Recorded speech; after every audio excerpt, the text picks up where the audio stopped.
60%. Ligue agora 2106-4777 ou acesse facene.com.br.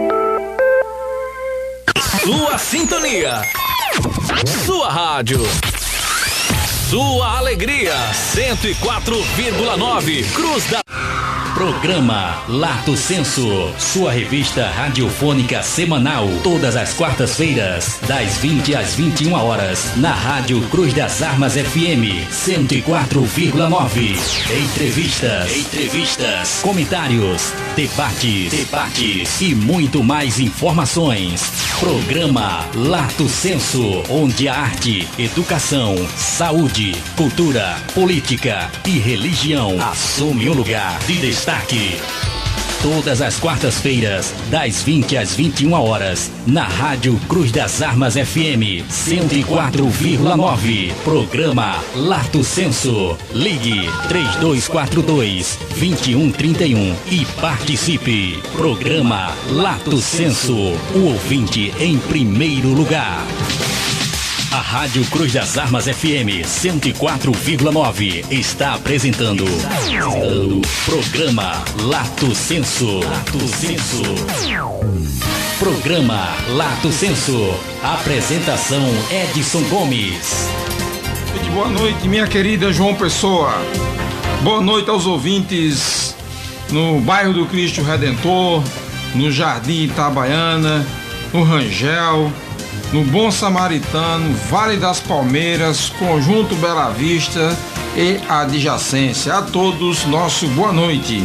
Boa noite aos nossos Face Friend que nos acompanham aqui através do canal do Facebook, canal do professor Edson Gomes, e dizer também aos nossos Face Friend que amanhã o vídeo estará disponível através do nosso canal no YouTube, o canal do professor Edson Gomes no YouTube. Nós fazemos depósito sempre do vídeo lá. Se quiser ver nosso vídeo, vá lá, se inscreva em nosso canal, dê um like, dê uma curtida lá e deixe seus comentários e compartilhe com os amigos. Dizendo que o programa Lato Senso desta quarta-feira tem a honra de receber o nosso querido e estimado vereador da cidade de João Pessoa, o nosso querido Marcos Henrique. Marcos Henrique, nosso boa noite e muito obrigado pela sua presença aqui no programa. Boa noite, Edson. Boa noite a todos que fazem aqui o programa Lato Senso. É um grande prazer estar aqui.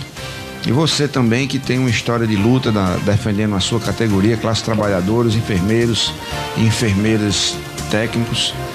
E para mim é um grande prazer estar aqui mais uma vez. Nós aí vamos agradecer sempre a sua presença. Nós vamos fazer aqui nosso tutorial, vamos para o nosso... Tem um BGzinho para fazer aquele... Não tem nada hoje, né? Eu não desligo o som, vamos fazer sem o som mesmo, no jeito. Baixa aí esse som um pouquinho, vamos lá. Redes sociais e privacidade. Com som aqui fica difícil. É comum dizermos que estamos preocupados com a nossa privacidade, ou que cuidamos da privacidade das pessoas com as quais nos relacionamos, família, amigos, colegas de trabalho, entre outros. E às vezes nos descuidamos de nós mesmos, ou porque somos pessoas públicas, ou porque não temos a capacidade de proteger-nos das diversas formas de ataque às quais somos bombardeados cotidianamente. Estamos vivendo a sociedade da informação, onde as pessoas e as máquinas dotadas de inteligência artificial e rede neural se entregam mapeando informações e caracteres que identificam pessoas, gostos, desejos e colocam tudo a serviço de grupos que muitas vezes usam essas informações de formas inescrupulosas, sem a menor preocupação com o ser humano, com seus psicológico, sua vida profissional, sua vida conjugal e etc. Não há dúvida de que as redes sociais impulsionou a vida, o mercado, modificando o conceito e permitindo cada vez mais a aproximação entre pessoas e coisas. Mas o preço é abrirmos caminho para que cada vez mais sejamos invadidos por pessoas, máquinas e aplicativos, e os nossos dados, mesmo aqueles que julgamos privados, caem no universo dos que querem fazer uso desses, dado para os mais variados fins. Já não basta uma senha. Em algum momento, pessoas e aplicativos vão capturar essa chave de acesso e invadir o seu sistema de forma a subtrair seus dados. E de posse desses dados, vem a prática de crimes como estelionato, seja emocional, sentimental, seja as extorsões ou outras formas de práticas perversas, que em muitos casos os torna prisioneiro dos invasores. O filósofo Karl Marx, na obra O Capital, fala do conceito de feitiço da mercadoria. Ou seja, as pessoas são coisas às quais é atribuído um valor simbólico, na qual a conduta humana é precificada numa espécie de liberdade sem princípio. Embora pareça brutal, na prática é o que acontece. Esta semana vi mais um ataque mundial à nossa individualidade e privacidade. Estou falando do FaceApp, um aplicativo genial criado pela empresa russa Wireless Lab, que analisa o nosso rosto e os transforma de várias maneiras, para rejuvenescer, envelhecer, trocar o gênero, a cor dos olhos, matando nossa curiosidade e expectativa para o futuro. O uso daquela maravilha requer um alto preço. O usuário precisa autorizar que o aplicativo tenha acesso a uma série de informações pessoais, como as mídias e câmera, entre outras, o que possibilita aos criadores do app, aproveitando da popularidade dos filtros, construir uma grande base de dados de rosto e, neste caso, autorizada pelo próprio usuário. Finalizo trazendo o sociólogo polonês Zygmunt Bauman, que nos ensina uma lição básica na obra Amor Líquido, ao afirmar que, para ser feliz, há dois valores essenciais, que são absolutamente indispensáveis. Um é a segurança, o outro é a liberdade. Notadamente, no mundo em rede, a liberdade é aprisionada à medida que cada vez mais somos imersos e presos às redes sociais. E a segurança, impossível, pois constantemente mecanismos são criados com o objetivo de se conseguir acesso e apreender informações sobre o usuário dessas redes. Para Bauman, estamos cada vez mais aparelhados com iPhone, tablet, notebooks e etc. Tudo para disfarçar o antigo medo da solidão.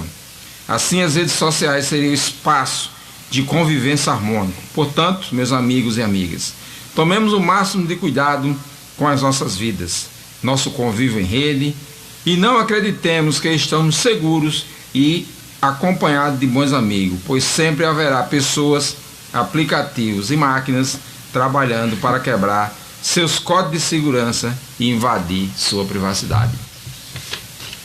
Marcos Henrique, o que você achou disso? Texto bastante esclarecedor e fala a verdade, né? Eu acho que as redes sociais, elas precisam ser usadas com muita responsabilidade. Agora, a vida do ser humano, ela vai estar exposta, né? Eu estava vendo um comentário interessante através de um aplicativo que envelhece as pessoas, não sei se você viu. É esse mesmo que eu estou falando. Esse aplicativo, ele passa informações para aqueles que detêm a sua vinculação, que são extraídas da face das pessoas.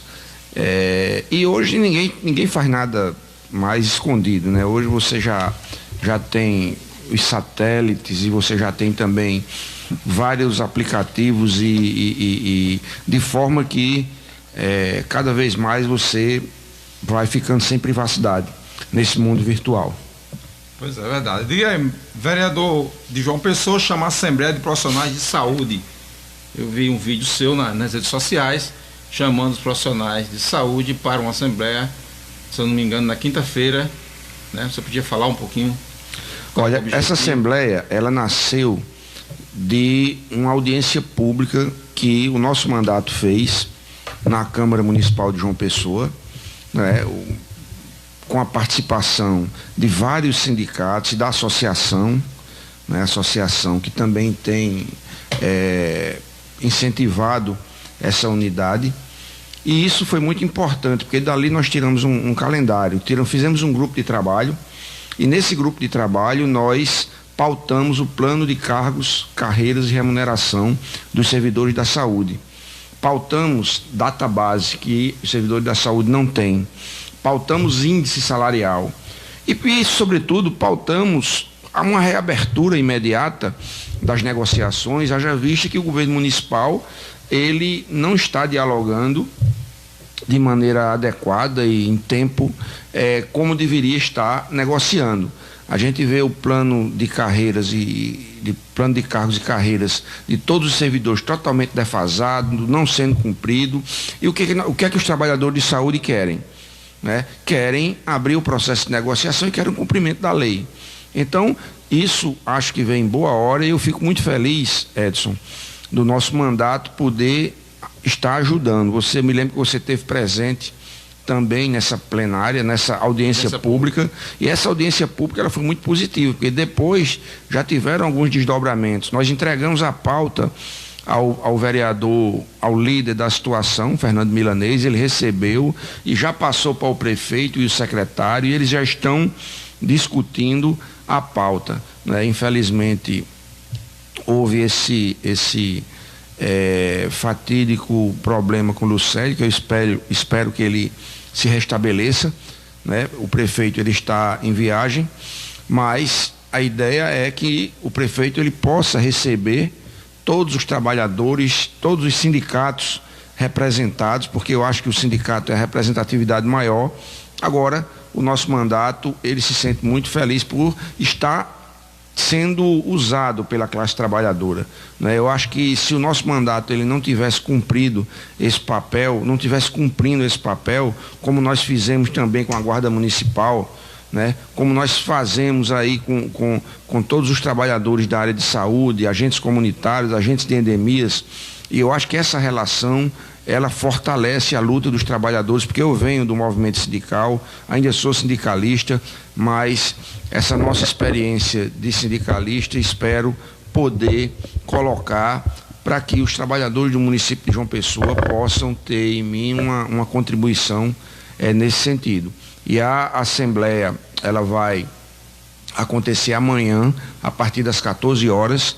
Eu queria aproveitar esse seu programa de grande audiência para chamar todos os trabalhadores da área de saúde, porque ali nós vamos tirar algumas deliberações, nós precisamos estar juntos. Se nós fizermos uma assembleia grandiosa, essa assembleia ela vai ser bastante discutida, e eu fico muito feliz porque pela primeira vez os trabalhadores estão se unindo da área de saúde. A gente nunca viu isso. Então, com essa unidade, a gente espera que grandes mobilizações aconteçam, grandes reuniões aconteçam, e lógico, o que nós queremos é resolver tudo na mesa de negociação, porque é esse o nosso intuito.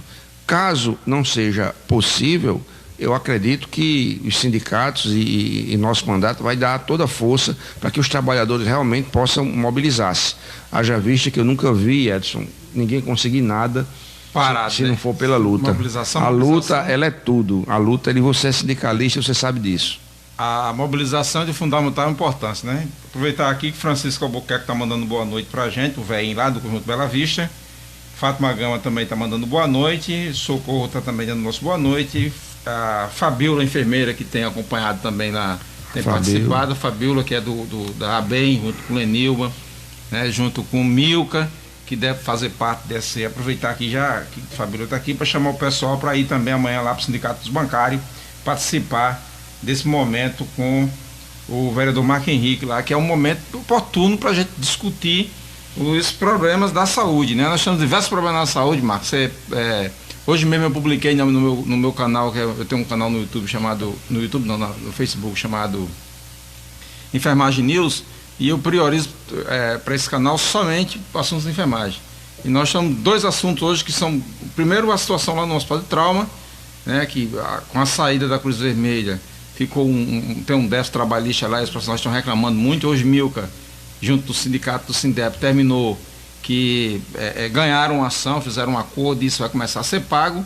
E um outro assunto é o hospital universitário, com um decreto lá do decreto do presidente, que deu uma remexida nos horários do pessoal na Universidade Federal, e sobretudo o pessoal que trabalha em hospitais, que trabalha nas clínicas da universidade, e que estão lutando lá pela flexibilização do horário, já que é uma luta grande da enfermagem pelas 30 horas semanais. E lá está mandando que vai ter 40 horas, que ninguém vai poder fazer, quem não fizer 40 horas não pode fazer a PH, que é uma espécie de plantão extra que se faz lá, que tem uma remuneração extra. E está essa confusão aí, tentando se resolver, tentando se construir documentos, se construir uma pauta para tentar resolver isso. Então são demandas que estão presentes pra gente. Tempos difíceis. Eu queria primeiro mandar um abraço para a Fabíola, um grande profissional. Também eu queria fazer um comentário sobre tudo isso que está acontecendo nas universidades e hospitais universitários, que eu fiquei estarrecido quando alguns reitores, né, já afirmaram que a partir de setembro não tem mais aula. Acabou-se, não tem mais aula na universidade, porque não tem condição de você pagar até as coisas básicas, as despesas operacionais. Não tem condição. Então a professora Margarete vai segurar até setembro. Depois de setembro, os alunos vão ser prejudicados por conta dessa política irresponsável. Os HUs estão sendo afetados também, porque também o corte de 30% também chega no HU, e isso é algo muito negativo, porque a educação ela precisa ser tratada, e saúde precisa ser tratada de maneira muito responsável, e não é isso que a gente está vendo com esse governo que tomou posse ali desde janeiro e que tanta lambança está fazendo nesse país. Eu tenho medo que a gente se aprofunde mais a crise, porque ultimamente ele está aí com algumas medidas que aprofundam a reforma trabalhista, subtraindo inclusive algumas normas regulamentadoras que ele chama de burocrática, né? Já tirou, para você ter ideia, Edson, tem uma norma que ele tirou do Ministério do Trabalho que ele chama burocrática, que é a fiscalização do trabalho escravo. Ele acha que isso interrompe, que isso atrasa os grandes empresários. Vejam vocês que em nenhum momento ele fala de trabalhador, ele fala apenas de empresário. Ele está botando trabalhador para trabalhar sábado, domingo, feriado, sem ganhar nada, certo? Então, e dando um grande apoio ao agronegócio, né? E dando um grande apoio, você tem, são 94 bilhões que ele deu de isenção ao agronegócio.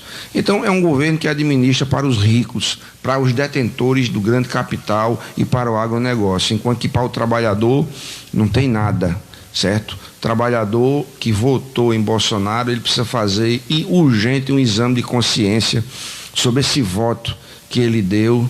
Não, vamos fazer esse exame, porque a forma como a mídia bombardeou, criou-se o antipetismo, e você ao mesmo momento trouxe um salvador num cavalo branco dizendo que vai salvar as famílias do Brasil. Jamais as famílias vão ter esse tratamento que o PT dava, as crianças se tornando homossexuais, lá vai. Então o que fizeram com o nosso país, induziram de maneira mentirosa e covarde toda essa política que levou ao governo Jair Bolsonaro, que está apresentando ao nosso país um retrocesso inimaginável, um retrocesso terrível, entendeu? E a gente... Aproveitar essa sua fala para ler essa notícia aqui. O Ministério da Saúde suspende o contrato para fabricar 19 remédios de distribuição gratuita. O Ministério da Saúde suspendeu no último dia 3 desta semana contrato com 7 laboratórios públicos nacionais para a produção de 19 medicamentos distribuídos gratuitamente pelo sistema SUS. Documentos obtidos pelo Estado apontam suspensão do projeto de parceria para desenvolvimento produtivo destinado à fabricação de remédios para pacientes que sofrem de câncer e diabetes e transplantado. Os laboratórios que fabricam por esse processo de parceria fornecem o preço 30% menor do que os que estão no mercado, e já estuda ações na justiça. Então, assim, dentro disso que está falando, desse desmonte que o governo está produzindo no sistema de saúde, no sistema de educação, vem mais uma aqui, uma notícia bombástica, que é a suspensão da produção de 19 medicamentos de distribuição gratuita. Provavelmente, daqui a 2 ou 3 meses, vamos ter um colapso na distribuição de medicamentos. Quantas e quantas pessoas vão morrer por não ter acesso a esses medicamentos? Agora, isso para o governo, isso ele não leva em conta, certo? A morte, aquelas pessoas que mais precisam, o atendimento médico, a forma respeitosa de tratar aqueles menos favorecidos. É uma diferença muito grande. O povo, ele aprendeu a ter dignidade no governo Lula. O governo Lula, ele deu dignidade ao povo, deu casa para morar, deu crédito, deu dignidade, oportunidades de emprego. Eu me lembro que em 2010, 2009, as pessoas escolhiam onde queriam trabalhar, né? E hoje você não tem mais nada disso. Estamos beirando, se eu não me salvo o melhor juízo, 14 bilhões. 14 bilhões. E os fake news dizendo que os empregos estão melhorando. Aonde é que estão melhorando? O povo está indo para a miséria, está passando fome. Sem entendeu? Contar, né, Marcos, com a depreciação dos salários, né? Depreciação dos salários. Já dizia o companheiro Lula, quando o pobre ele não está na economia, ele não participa da economia, o Brasil não cresce. O Brasil precisa do pobre. O Brasil, a economia, ela precisa ter esse sustentáculo, certo? É importante que os empresários ganhem dinheiro, que os grandes... Agora, quem é que vai consumir? É o pobre que consome. O que a gente está vendo aí é uma falta de investimento. Aqueles grandes empresários que apostaram em Bolsonaro, sabe o que eles estão fazendo? Não estão investindo em nada, não estão produzindo nada. Eles estão especulando, jogando na Bolsa de Valores, e aí os bolsonaristas jogam isso como se fosse uma coisa maravilhosa. A Bolsa de Valores bate recorde. É porque ninguém estava investindo na produção, jovem. Ninguém está investindo na produção, entendeu? Para corroborar com essa sua informação, hoje o Abraham Weintraub, que é o ministro da Educação, lançou o projeto Futurice, que é dentro desse projeto tem um lançamento de um fundo de investimento com diversas fontes de investimento para financiar educação e pesquisa. É um fundo bilionário que vai ser negociado na Bolsa de Valores, né? Só colaborando com o que você está dizendo. Ainda não temos todas as informações, porque as matérias que eu tive a oportunidade de ler não foram conclusivas.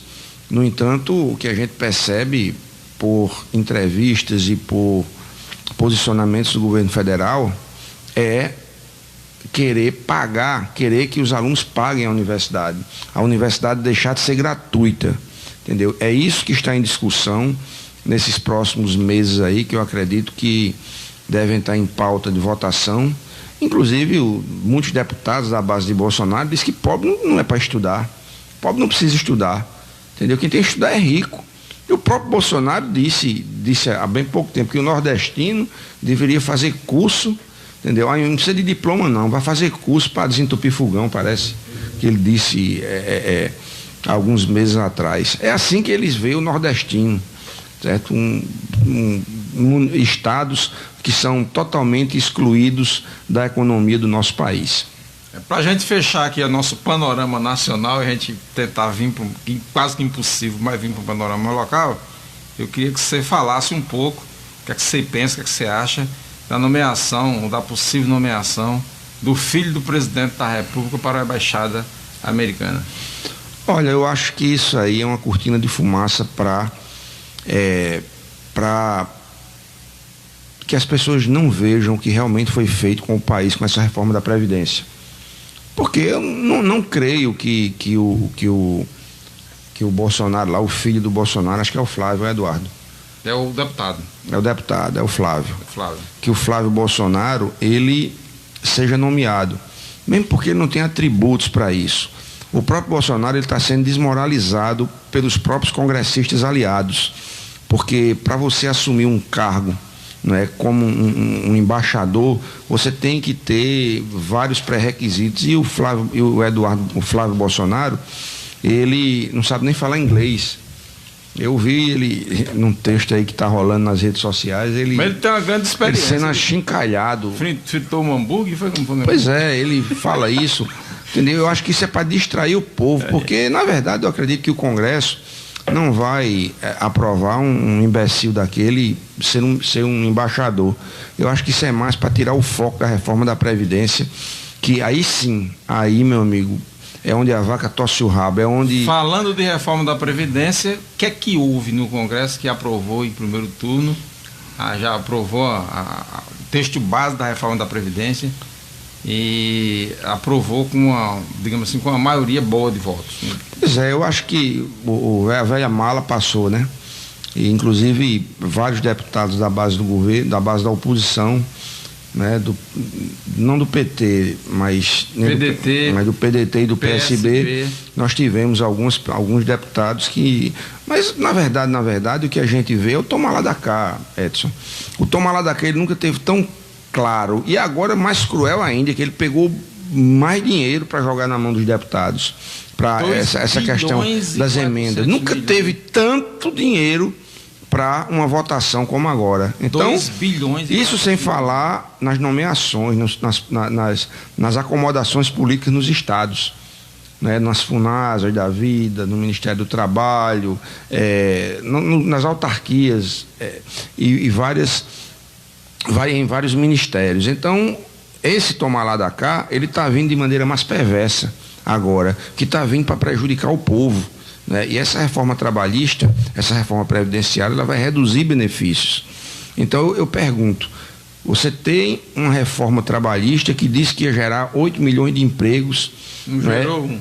Não gerou um, muito pelo contrário, o povo está sendo mais demitido. Não é? Diz que ia gerar mais emprego, não gerou, e reduziu os salários. Porque hoje o contrato de trabalho ele pode ser feito de qualquer forma. A forma que o empresário quiser, ele faz o contrato de trabalho dele. Você não trabalha sábado, você não recebe 13º, férias, pejotiza, quer dizer, você agora pode ser contratado como uma pessoa jurídica sem direito aos benefícios. Trabalho intermitente. O trabalho intermitente, tudo isso. E agora você reduziu salário, e agora reduz benefício. Né? Vai reduzir benefício e 8 em cada 10 brasileiros não vão se aposentar. Vai causar fome e miséria mais acentuada ainda no nosso país. Então, como é que vai gerar emprego? Como é que vai gerar desenvolvimento? Certo? Com tudo isso. Não se gera. Você só gera desenvolvimento com distribuição de renda. Só gera desenvolvimento quando você tem igualdade social. Você dividir a renda, concentrar nas mãos de meia dúzia, você vai enriquecer as pessoas, vai enriquecer o agronegócio, vai enriquecer o grande capital, mais ainda, mas o pessoal do andar de baixo, eu fico feliz que o pessoal da classe média alta e baixa já estão vendo a besteira que fizeram, que é votar em Bolsonaro. A rejeição dele baixou de 56 para 34. Então, isso é positivo, que as pessoas estão começando a enxergar, né? E a forma como foi jogada todo esse momento do nosso país, o Intercept, ele está ajudando muito o Brasil a compreender isso.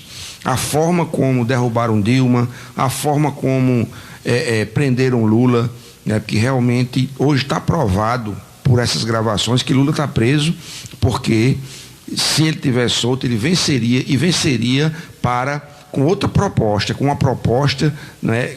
Lógico, o primeiro e o segundo mandato dele foram excelentes, os melhores que já tiveram no país. Mas Lula, ele ia se dedicar muito mais aos pequenos, certo? A classe média e aos menos favorecidos, mais ainda do que ele se dedicou. E aquelas pessoas que prejudicaram tanto, ele pelas algumas entrevistas que eu vi dele, ele ia realmente separar um pouco da questão da compatibilização, que está provado que não dá para você fazer. Não dá para você compatibilizar o capital com o trabalho. Dá para você fazer um rearranjo, né?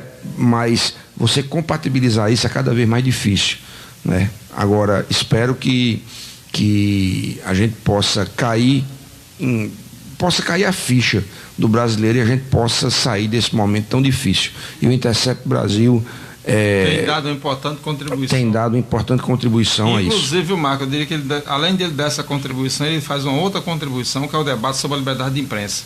No momento que você começa a fazer liberdade de imprensa, como o Gwen está divulgando esse material, e os poderes públicos começam a colocar a Polícia Federal atrás do cara, começa a trancar todos os meios, todos os acessos do camarada como forma de inibir essa produção de conhecimento, essa produção de conteúdo, isso é extremamente preocupante, viu? O negócio é pior do que a gente pensa. Eu acho que todo mundo que está fazendo crítica ao Bolsonaro, seja ele de direita ou de esquerda, né, eles estão sendo perseguidos. Eu vou te dar um exemplo. Tem um cara mais calhorda do que aquele Danilo Gentili. Ele foi fazer uma crítica a Bolsonaro, parece que já vai sair, pediu as contas da TV Bandeirante. Conversa fiada. Não, Raquel Sherazade, que todo mundo sabe que ela tinha críticas ferrenhas ao PT. Criticou sempre Lula, Dilma, nunca teve nenhuma represália. Foi fazer a primeira crítica a Bolsonaro, o velho da Havan já pediu a cabeça dela, né? Então, Bolsonaro já vai pedir a cabeça de Sherazade. A gente vê o Glenn sendo perseguido. A gente vê o Paulo Henrique Amorim, por conta da sua postura, nem o programa que ele apresenta, mas a sua postura nas redes sociais, pediram a cabeça dele. Aqui em João Pessoa, Verônica Guerra, ela foi falar sobre a questão da espetacularização da violência, né, que é uma política da cara de Jair Bolsonaro, né, então ela foi fazer uma crítica bastante coerente, foi repreendida, foi suspensa, não é? Terminou se demitindo, né? Terminou se demitindo. Então você pega tudo isso que está sendo revelado, e quando a gente vê juízes do Supremo Tribunal Federal, Barroso chamando Daltão Dallagnol e Sérgio Moro para um jantar, entendeu? Preocupante, muito preocupante. A gente vê o Fux dando agora, o Fux, a frase "In Fux we trust", né? O Fux é nosso. Nesse eu confio, Nesse nós confiamos. Nesse nós confiamos. Aí você vai para o Fachin. O Fachin é nosso. É um circo de horrores o que está acontecendo. Agora o Toffoli simplesmente impediu que sejam feitas apurações, que o COAF não mais apurasse as denúncias feitas ao laranja lá, o laranjão lá, o Bolsonaro, Eduardo Bolsonaro. Eduardo Bolsonaro e a secla dele. Pois só a abertura para a gente molhar a boca. Lato Senso, sua revista radiofônica semanal, todas as quartas-feiras, das 20 às 21 horas, na Rádio Cruz das Armas FM 104,9. Entrevistas, comentários, debates e muito mais informações. Programa Lato Senso, onde a arte, educação, saúde, cultura, política e religião assume um lugar de destaque. Todas as quartas-feiras, das 20 às 21 horas, na Rádio Cruz das Armas FM 104,9. Programa Lato Senso. Ligue 3242-2131 e participe. Programa Lato Senso. O ouvinte em primeiro lugar. Programa Lato Senso. Apresentação Edson Gomes. Estamos recebendo hoje o nosso vereador pelo PT da cidade de João Pessoa, Marcos Henrique, com quem estamos tratando de diversos temas, e agora vamos entrar mais uma vez na Previdência Social. Antes, eu queria chamar a atenção dos nossos ouvintes para dizer o seguinte: o Alex Barbosa dos Santos, ele perdeu o seu RG. Caso ele esteja nos escutando, ou caso alguém escute, Alex Barbosa dos Santos, seu RG está aqui na dependência da rádio. E deixa eu ver aqui o nome do rapaz aqui, como é o nome dele? Felipe Matheus Machado perdeu sua carteira de trabalho, carteira de trabalho da Previdência Social, a qual ele vai levar aí 40 anos, se já teve algum emprego, para conseguir uma aposentadoria. É isso mesmo, Marquinhos? 40 anos? Olha, primeiro eu acho que nós não poderíamos deixar de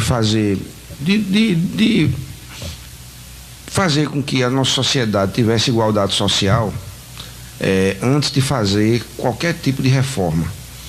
Para que isso aconteça, você teria que ter uma política totalmente inversa. Primeiro, eu acho que a reforma tributária, ela deveria ele deveria preceder. Porque hoje você pega a população 10% mais rica, paga em média 21% de tributos. E a população 10% mais pobre paga em média 21%, 34% de tributos. Então existe uma disparidade muito grande. Hoje você tem uma desigualdade social muito grande, certo? Que essa desigualdade social é gerada por vários fatores. Agora, para você fazer uma reforma apenas tirando da sociedade, se você oferecer um desenvolvimento, você pega, por exemplo, como eu falei, você pega alguns pontos da reforma previdenciária que eu acho importante dizer aqui. Hoje, para você ter dentro da base de cálculo da Previdência, você tem 80% dos maiores salários. Né? E agora, por quê? Porque os outros 20% é aquele salário que você tinha no começo da carreira. Como, por exemplo, hoje você ganha 20 mil reais, mas no começo da sua carreira você ganhava um salário mínimo. Tal. Então, quando você pega 80% dos teus maiores salários, aí teu salário vai melhorar. Quando você aumenta a base de cálculo, incluindo teus menores salários, o teu benefício vai diminuir. Então cai drasticamente. Logicamente que eu não quero fazer um discurso aqui dizendo que não era necessário uma reforma da Previdência. Eu acho que era. Mas menos cruel. Eu acho que era porque a expectativa de vida tem aumentado e alguns ajustes precisam ser feitos. Agora, você não pode simplesmente penalizar os mais pobres. Você não pode mexer, você fazer um aumento tão drástico, porque os ricos eles não querem saber de aposentadoria, não. Quem tem esse pessoal que tem muito dinheiro, que paga previdência por fora, ninguém está preocupado com isso, não. Entendeu? Porque eles estão pagando já o complemento de sua aposentadoria. Nosso controlador do som aqui, Rian, teve carteira assinada, Rian, já? Nunca teve. Você tem quantos anos? Eu tenho uma vez assinada. Quantos meses? Passei 1 ano. 1 ano. Você tem quantos anos? Eu tenho 24. Com 24 anos, tem 1 ano de carteira assinada. Você acha que, pelos cálculos dessa nova presidência, ele se aposentaria? 64, 65. 65, né? Se ele conseguir emprego, né? Aí é onde está. Aí é o problema, né? Aí onde está. Você tem que ter 20 anos de contribuição ao fato que, se Rian começar a trabalhar e passar 1 ano desempregado, porque tá assim. Hoje você não consegue trabalhar 20, 30 anos, né? Pode. Você vai, passa 1 ano, passa 6 meses, depois arruma um bico, tal, porque é difícil ser você. Concurso público não tem mais. É que o presidente, ele não vai, já disse que não ia fazer mais concurso público. Então, 8 em cada 10 brasileiros não irão se aposentar.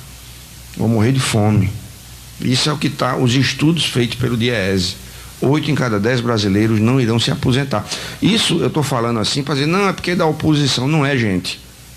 Vamos para a ponta do lápis, certo? Baseado em toda a história da classe trabalhadora. Então, isso não é brincadeira. Eu acho que essa reforma da Previdência, ela veio para dar uma satisfação ao grande capital, né? Aos banqueiros, principalmente, que vão fazer muita previdência privada, certo? Então, porque a oposição bravamente ainda conseguiu tirar um ponto que era extremamente nocivo, que era a questão do regime de capitalização. Isso iria ser terrível. Ainda bem que a oposição, e eu destaco aqui os 4 deputados que não votaram na reforma, o deputado Frei Anastácio, o deputado Gervásio Maia, o deputado Damião Feliciano e o deputado Hugo Mota. Então esses 4 deputados não votaram, resistiram bravamente, e eu acho que foi muito positivo alguns pontos que foram. A proposta é muito ruim, ela é terrível. Agora, esses deputados ainda resistiram bravamente a esses pontos que seriam piores. Aproveitando esse destaque, né, Marco Henrique, vereador Marco Henrique, aproveitando esse destaque, a gente traz inclusive a questão da pensão por morte, né? Porque, da forma que estava no texto original, como saiu da relatoria, me parece, você pode fazer o comentário disso, parece que uma pessoa que ganhava um salário mínimo, ao morrer, deixava para a mulher apenas 60% disso. Era assim que estava? No caso, se você tem uma renda familiar de 6 mil reais, por exemplo, tem uma renda familiar de 6 mil reais, e vai existir um limitador. né? O limitador é 2 salários mínimos. Então, a tua renda ela vai cair drasticamente, porque você vai ter entre 50% e 60% de redução na pensão. Né? Então, a pessoa morre, o cônjuge morre, e você vai ter uma redução terrível na renda, que vai afetar a família, a renda familiar como um todo. Porque a pessoa não vai deixar de fazer feira, não vai deixar de ter suas responsabilidades, e aquela pensão que deveria ir para o seu cônjuge vai apenas a metade, e às vezes menos da metade. Quando a gente pensa 40%, se a gente pensar de 1.000 é só 400. Isso. Mas se a gente pensar de 6.000, é 2.400, é dinheiro no colégio, de uma faculdade. Exatamente. É dinheiro que compra livro para uma pessoa, um jovem que está estudando. Essa reforma, ela só prejudicou os pobres. Ela é uma reforma que aprofundou a questão dos privilégios. E houve uma enganação muito grande, que eu me lembro que eu fiz um debate na Câmara, eu trouxe na Câmara nada mais, nada menos do que o ministro da Previdência do governo Lula e Dilma. Eu lembro. Que foi o companheiro Carlos Gabas. E ali eu me lembro que um vereador, não vou dizer o nome dele, mas um vereador subiu à tribuna e disse: tem que fazer a reforma mesmo, porque tem gente aí, juízes, funcionários públicos ganhando 30 mil, 40 mil reais, isso é um absurdo. Aí, quando ele terminou, o ministro disse: olha, eu vou lhe dizer uma coisa, em 2009 isso acabou. Sabe por quê? Porque o presidente Lula, ele disse que nenhum trabalhador, seja ele quem for, pode ganhar mais que o teto. E sabe quem era o ministro? Eu. Então, quer dizer, muitas vezes as pessoas falam coisas sem saber. Agora, logicamente que tem gente que ganha 20, 30, 40 mil, porque já foi o direito adquirido, foi antes de Lula. Depois de Lula, todo mundo ganha pelo teto. Ninguém ganha mais que o teto. E esses que ganham 30 mil vão continuar ganhando 30 mil. Vão continuar ganhando. A Previdência, ela tem uma incidência dá para frente, né? Então, monta ali a regra de transição que ficou entre 2 anos. Tem gente que já está se aposentado desde 91, 92, e isso aí já ganham. Já ganha, não vai resolver. Então, não tem como você tirar. Retroagir para tirar. Então, de fato, há um processo de enganação. A justiça não retroage para prejudicar. O BPC, houve impacto no BPC, Marquinhos? Deu tempo a... Não, o BPC continua aos 70 anos? No caso, aumentou o tempo, né? Aumentou o tempo de aquisição, né? Mas o valor não. Felizmente, aqueles R$400 tem um índice de mortalidade muito alto, né? A expectativa de vida dele é menor. E isso faz com que ele não se aposente, né? Quando você aumenta a idade. Eu acho que deveria ter essa separação. Acho que o trabalhador rural ele é diferenciado.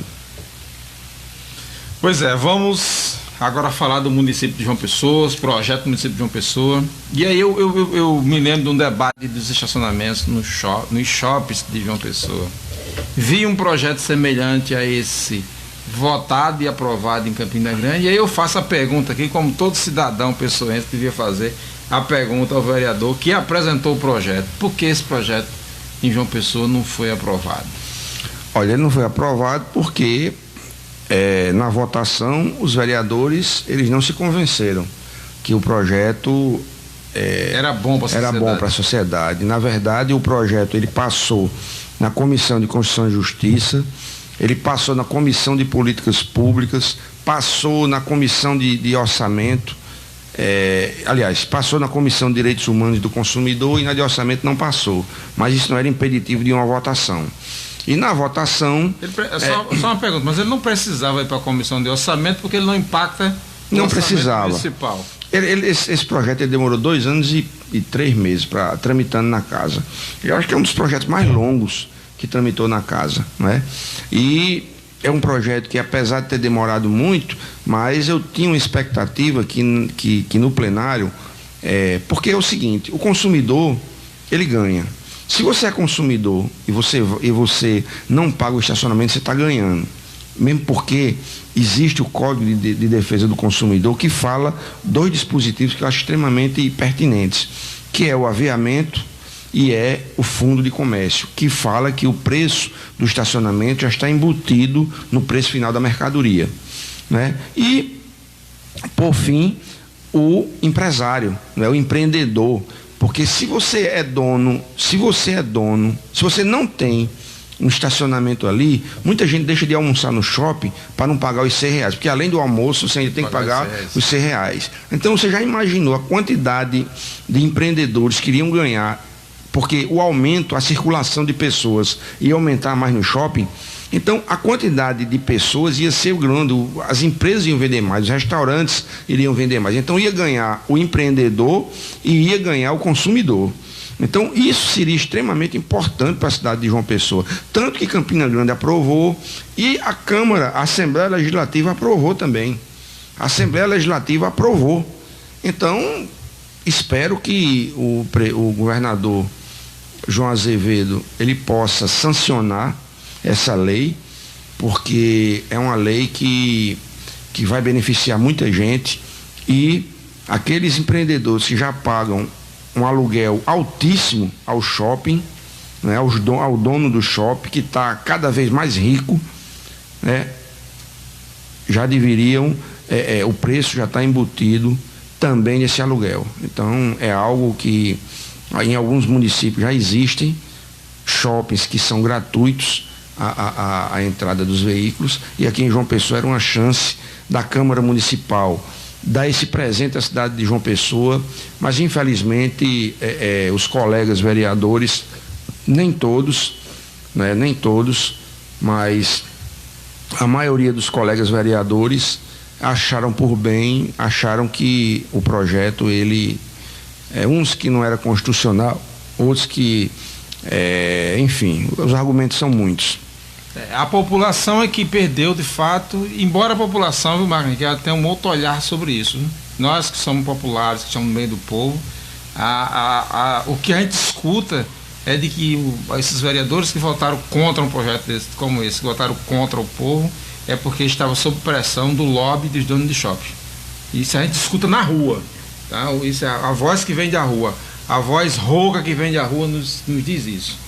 Agora, até a gente conseguir provar e levantar isso é quase que impossível. Eu chamaria a atenção aqui, Marquinhos, que a gente tem, recentemente, eu tenho acompanhado, e assim, meio temeroso, diversos conflitos e diversas agressões entre os guardas, a Guarda Civil Municipal e os trabalhadores ambulantes. Nós tivemos uma nos Correios, nós tivemos na Dupla Caxia, nós tivemos, acho que hoje teve uma outra hoje. Você está tendo informação sobre isso? Tem uma ideia do que é que está ocorrendo com essa Guarda Civil que está tão, eu diria, é como se fosse uma espécie de perseguição. Teve um cadastramento para a Festa das Neves semana passada, e nesse cadastramento houve agressões da Guarda Civil aos trabalhadores ambulantes. Você tem uma ideia do que aqui está? Já chegou isso na Câmara, a Câmara está ouvindo isso, está chegando essas informações. Como vereador, você está recebendo essas notícias? Intransigência por conta do governo municipal. Você tem um chefe da SEDURB arrogante, né, que não dialoga. A falta de diálogo é grande. Recentemente pegaram toda a mercadoria e os carrinhos dos ambulantes e quebraram, pisaram. Então, quando não se existe diálogo, se faz dessa forma, agredindo os ambulantes. Eu me coloco totalmente solidário aos ambulantes. Solicitamos uma audiência pública aos ambulantes para discutir os ambulantes, e foi negado pela Câmara. Hoje, na Câmara Municipal, as audiências públicas têm que ser autorizadas por cartaxa agora, porque as que não forem de interesse dele não passam na Câmara mais. Hoje nós estamos vivendo esse momento na Câmara Municipal, né? E o que é muito negativo, e os ambulantes estão sendo agredidos, os ambulantes não estão sendo respeitados. Tá aí, a gente tentou intermediar uma conversa, colocando os ambulantes num local ali no centro da cidade, mas não tem acordo, eles não dialogam, querem colocar ali no mercado de Mangabeira, mas não tem espaço para todo mundo. Então, os ambulantes ficam sem saber o que fazer. Agora, Marquinhos, tirar ambulante que trabalha no centro de João Pessoa, que trabalha na Duque de Caxias, que trabalha na proximidade do Correios e Telégrafos, da prédio da prefeitura ali, tirar aqueles ambulantes e botar para Mangabeira, isso não se torna meio que cruel, não? Já que o comércio dele, a vivência dele, a clientela dele está nessa área de cá. E olha, não vai, aí eu aproveito, não vai também diminuir, vai fazer um impacto grande nos comerciantes de lá, nos ambulantes de lá. Olha, eu não diria que esse é o problema maior. O problema maior é você não poder contemplar todos. Porque Mangabeira é um grande mercado e eu acredito que quem for para lá vai ser. Agora, que critérios vão usar? Que critérios vão ter para quem vai para lá?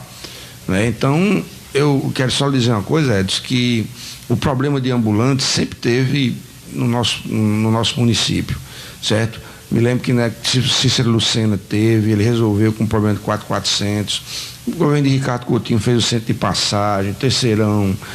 O governo Luciano Cartacho está tendo esse problema também. Agora ele tem que ter uma grandeza e tem que saber resolver o problema, porque é um problema que não vai acabar na gestão do Luciano Cartacho. Agora o gestor que está de plantão, ele precisa saber que nós estamos num momento difícil no nosso país, estamos num momento de desemprego extremo e que esses problemas eles vão acontecer, precisa de uma solução rápida, porque várias famílias aí estão passando por muita necessidade, né? E o problema maior que eu acho não é deslocar o ambulante para Mangabeira. Um dos problemas maiores que eu acho é você tirar o pessoal do Porto do Capim e deslocar, porque ali sim, ali você tinha um vínculo daquela comunidade com aquele local. São pessoas que dizem assim, eu sou ribeirinho, graças a Deus, e está ali na labuta, trabalhando. Um vínculo histórico, antropológico. Exatamente. Você sabe que a Paraíba nasceu ali. Ali foi a primeira pavimentação, foi ali no Porto do Capim. Então você não pode simplesmente tirar aquela população, ameaçar como estão ameaçando, quiseram tirar em 48 horas, depois botam as máquinas lá e ficam tirando um, outro, derrubam uma casa. Pra você ter ideia, teve ambulante que foram contemplados lá em Mangabeira, agora disse, olha, você só vai para Mangabeira se sair da casa. Então quer dizer, é assim que a prefeitura... É assim que a prefeitura está trabalhando isso. E eu fico muito triste com isso. E o nosso mandato está à disposição daquelas pessoas que queiram usar o nosso mandato para a luta em defesa daqueles que mais precisam. Marco Henrique, estamos chegando, vereador Marco Henrique, estamos chegando ao final do nosso programa, agradecendo a sua participação. Sempre deixamos aqui uma dica de filme e de livro. Você tem uma dica de livro para gente? Tenho, sim. Dica de livro, um livro de George Orwell. Winston, vou dizer mais ou menos, é um livro de 1984, né, que fala sobre o Winston, que é o herói de 1984, o último romance de George Orwell. Ele vive aprisionado na engrenagem totalitária de uma sociedade completamente dominada pelo Estado, onde tudo é feito coletivamente, mas cada qual vive sozinho, ninguém escapa à vigilância do grande irmão.